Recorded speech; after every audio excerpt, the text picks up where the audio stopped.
Thank you so much, Mr. Chairman, and thank you, committee, for being so patient with us as we've been working on this bill for some time.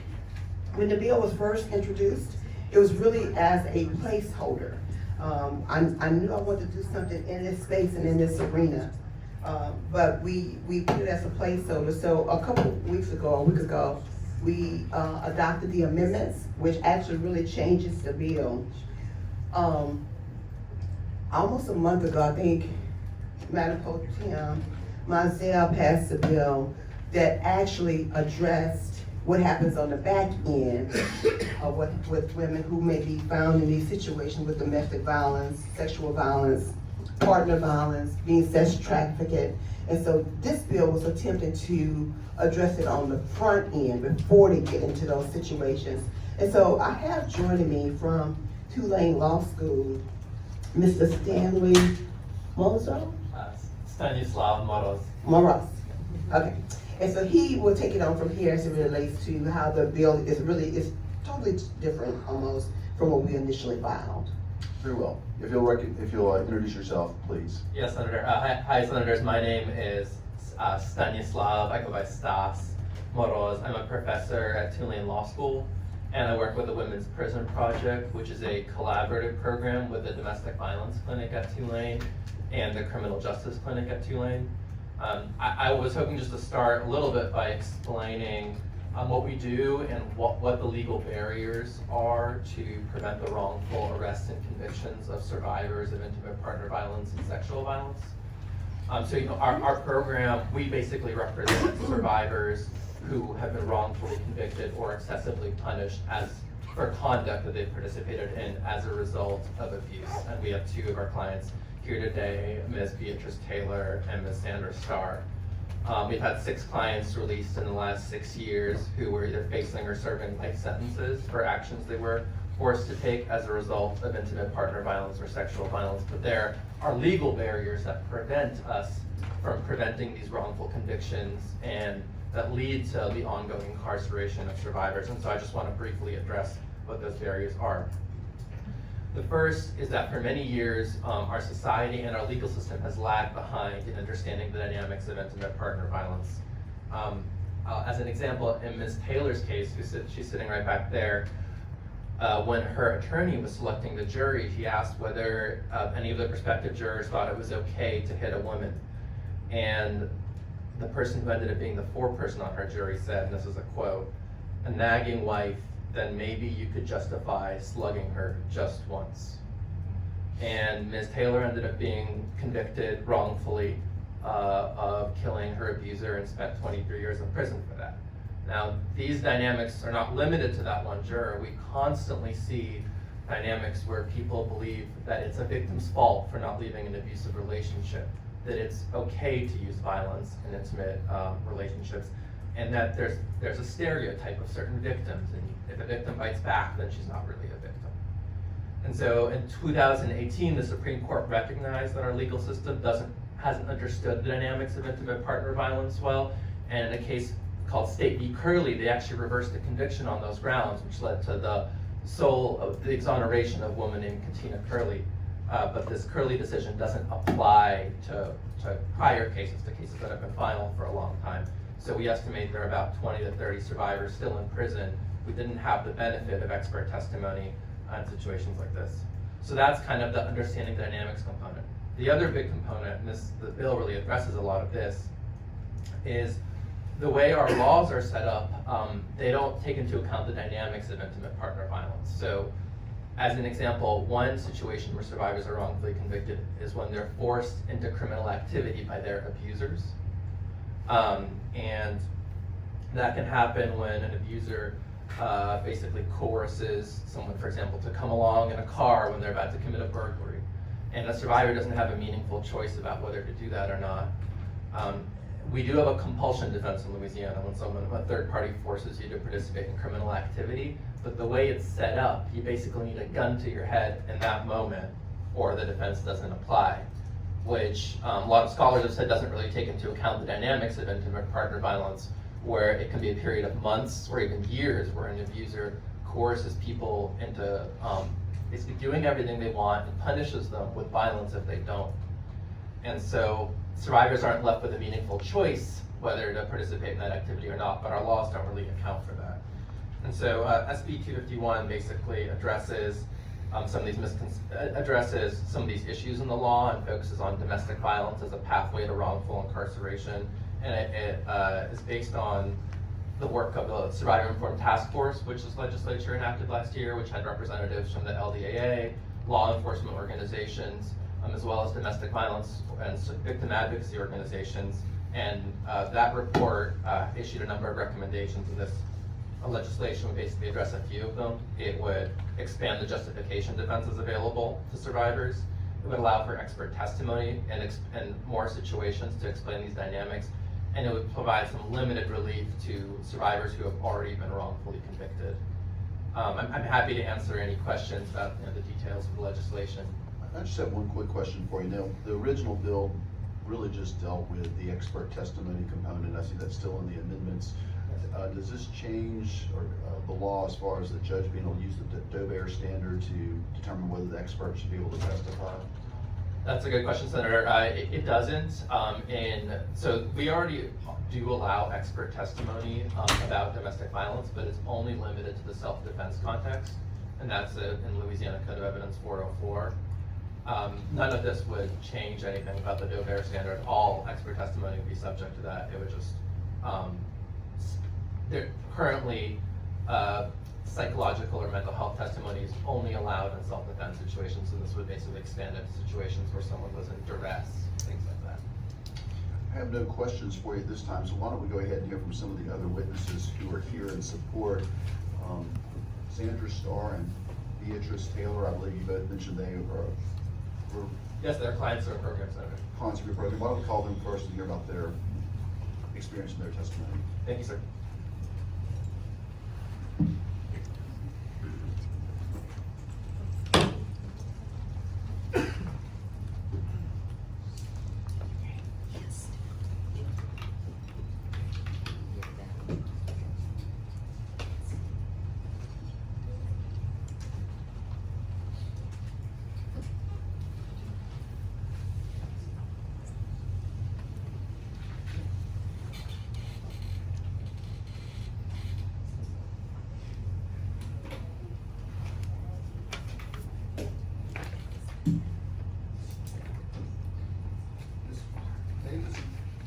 Ms. Kendra Davis, or Dan, are you here?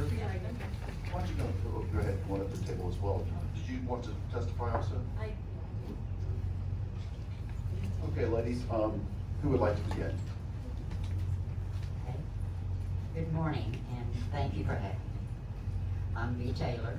I'm a survivor of domestic violence, and I'm blessed to be alive, and I'm blessed to be free. I spent 23 years in prison for defending myself from my abusive boyfriend, and I'm one of the few domestic violence victims to be released on clemency. I'm speaking today because there are more ladies who are still in prison as a result of domestic violence, and we need a law to help them. In 1996, I was a career professional for IBM and then a systems designer. I became involved with a man who completely concealed a long criminal history of assaults on women, police, kidnapping and failure to assist, fugitive from justice, and much more. I learned this years into serving my life without parole sentence for second-degree murder. I knew him for 6 months of physical and mental abuse. I would sometimes call the police on him, but whenever I did, he would leave the house before the police showed up.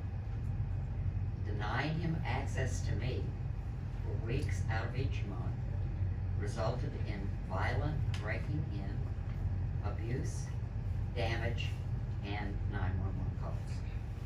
After 6 months, police finally made him leave before he could get away. He forgot his work boots at my home and told me he needed to get them back.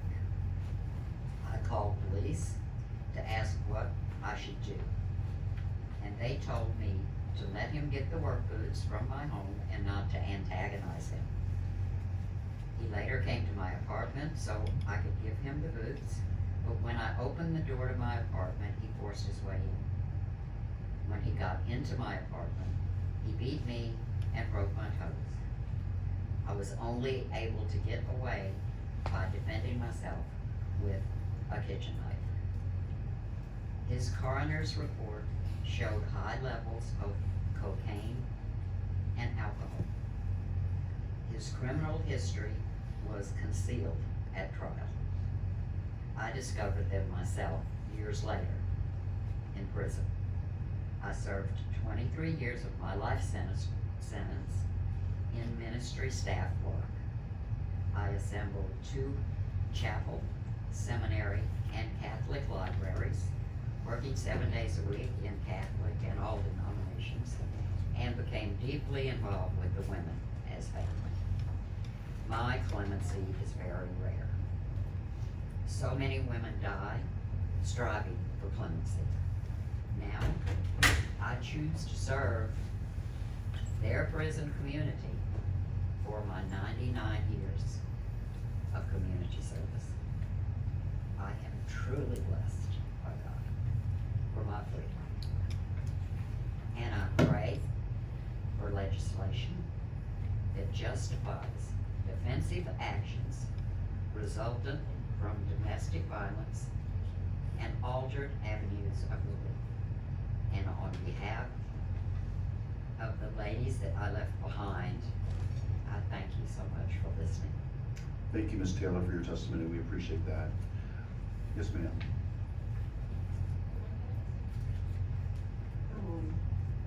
Good morning, Ms. Starr. Yes, If you could state your name for the record, please.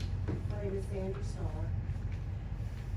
I thank you for the opportunity to speak today to let you know who I am and why I'm here. My name is Sandra Starr, and I am a 51-year-old grandmother and mother. I am an administrative secretary for a nonprofit organization called 12 Keys Ministry.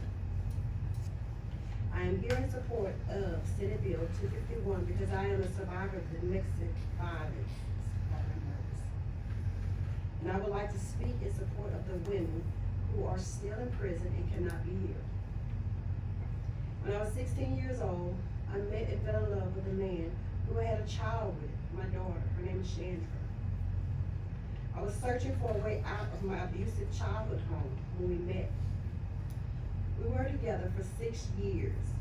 At first, he would yell at me and call me names, but then it started to get worse and turned into physical violence when I became pregnant.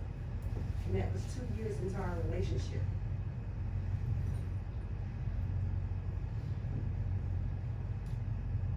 In the beginning, he would push me and shove me into walls.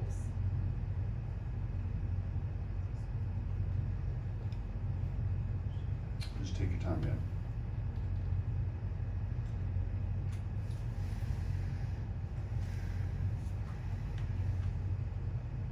But it escalated into where he would kick me and strangle me with his hands, so I would choke and couldn't breathe. Sometimes he would strangle me until I passed out and would stomp me when knocked down to the floor.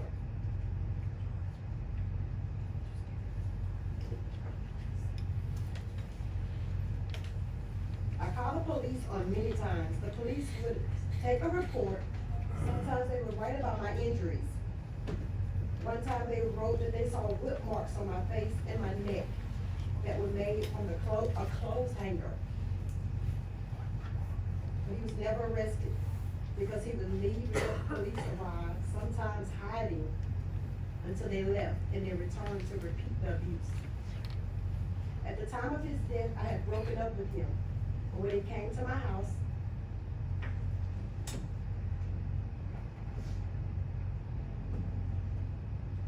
I had left the door open because my daughter was outside in front of the door playing.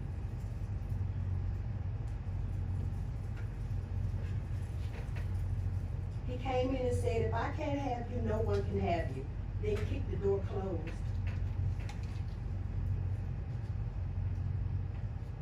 I tried to pass him to go out the door, but he threw me on the ground, on the floor.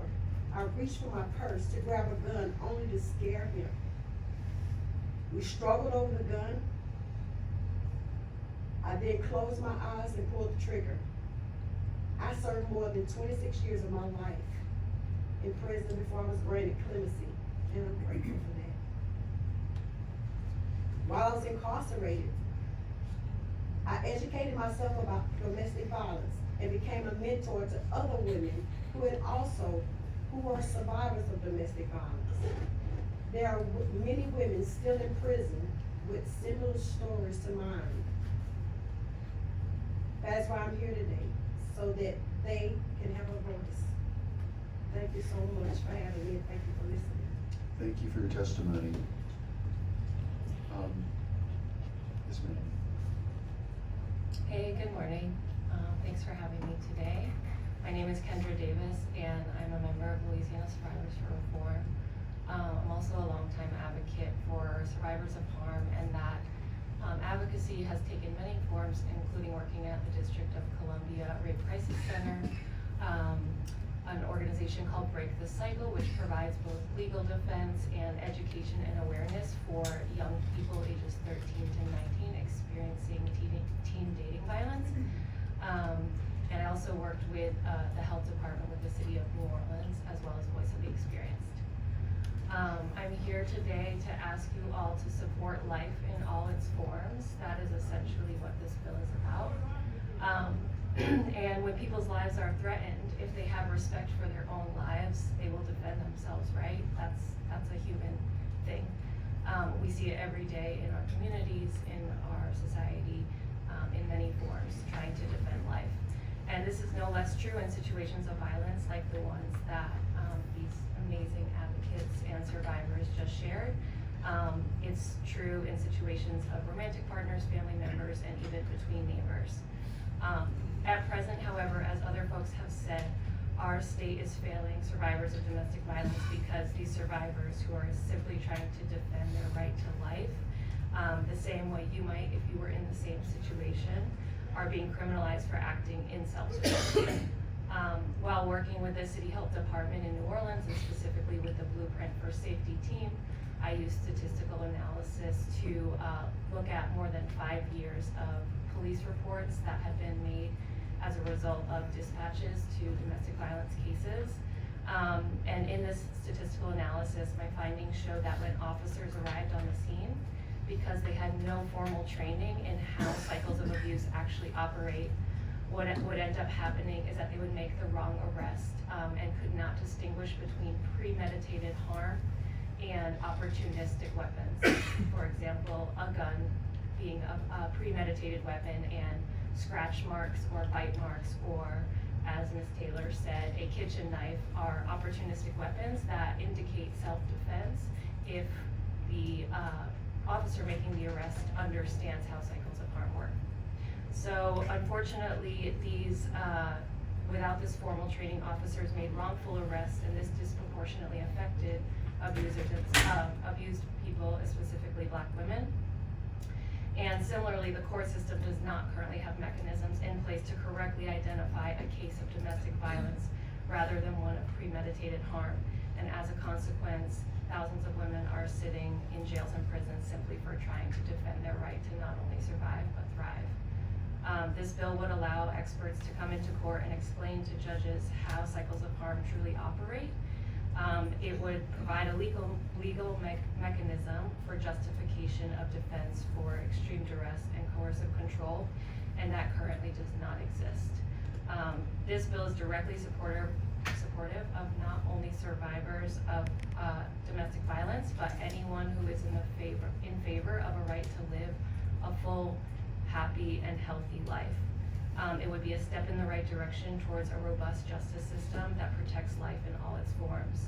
So if you are in support of life, not just for survivors of harm, but for yourself and others, I'm urging you to please pass SB251. Thank you for your testimony. I appreciate you coming forward, all of you coming forward today to advocate for victims in the future. We have no questions at this time, so you may be excused now. Thank you. We have 3 more witnesses, members who are in support who would like to speak, and then I'll read the rest of the cards as they come up. Tracy Taylor,